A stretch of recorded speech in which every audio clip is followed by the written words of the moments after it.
கொஞ்சம் நேரங்காலம் சரியில்லை. 11 வயசு ஆக வர தனிப்பட்ட முறையில் எங்கேயுமே நடக்கிறது ஆகக்கூடாது. ஒரு ஆணுனால மனையில் இருந்து கொஞ்சம் தூரம் தள்ளி ஆணு ஒன்று சரியில்லை. இந்த ஆணுனால சில பந்தம் அந்த இடத்துக்கு நடக்கிறது ஃபுல்லாக அந்த இடத்துல இருந்து கருதி வச்சு போகிறதுக்கு உண்டான வழி. புரியுதா? கொஞ்சம் சூதானமாக வச்சுக்கணும். 11 வயசை வர சூதானமாக வச்சுக்கணும். எங்கே போனாலும் கூட போயிட்டு கூட வரணும். யாரையும் நம்பி முட்டாய் கொடுத்தா கூட வாங்கி திங்கக்கூடாது. புரியுதா?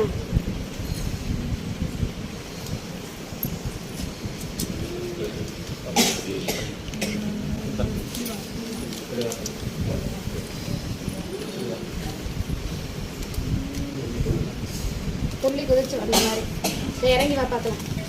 இறங்கி வந்து நீ யாரு என்ன ஏதுங்கிறது தெரியாமே இருக்கிறாங்க இல்லையா?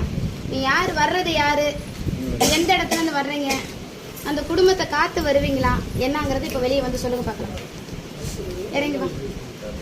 சத்தியத்துக்கு உட்பட்டு அந்த இடத்துல இது வழங்குறது உண்மையா இருந்தா, உன் தெய்வம் அந்த இடத்துல எடுத்து கொடுக்கறது உண்மையா இருந்தா இறங்கி வா பார்க்கலாம். சட்டுன்னு இறங்கி வரணும். கால தாமதம் ஆகாது. கூப்பிட்ட நேரத்துக்கு வரணும். முட்டி போட்டு உட்கார வைப்பா. முட்டி போட்டு நெல்ல பார்க்கலாம். கட்டு உடைச்சு கட்டை விட்டு வெளியே வா பார்க்கலாம். யாருன்னு சொல்லு பார்க்கலாம். வர்றது யாரு சொல்லு, யாருன்னு சொல்லு. அங்காளி வர்றீங்க. ஏன் இத்தனை நாள் வெளியே வந்து பேசாம இருந்தீங்க? வெளியே வந்து பேசாத காரணம் சொல்லம்மா, சொல்லு. வெளியே இந்த வீட்டில் பேச முடியல.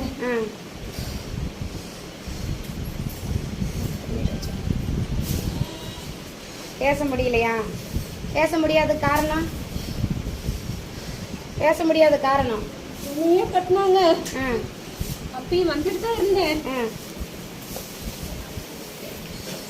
நீ அந்த இடத்த நீ காப்பாத்தி வருவியா? இப்போ போயிருக்க மனைய அந்த இடத்துல உன்னை அழைக்கும் போது நீ வருவியா? வெளியே வந்து அந்த இடத்துல காட்சி கொடுப்பையா? முக்கால சத்தியமா? சத்தியம். வேற எதுவும் குறையில்லையே. இந்த கனி பிடிச்சிக்கோ. இதை நீ வச்சுக்கிட்டு தான் உன் தெய்வத்தை நீ வீட்டுக்கு அழைக்கணும். சரியா?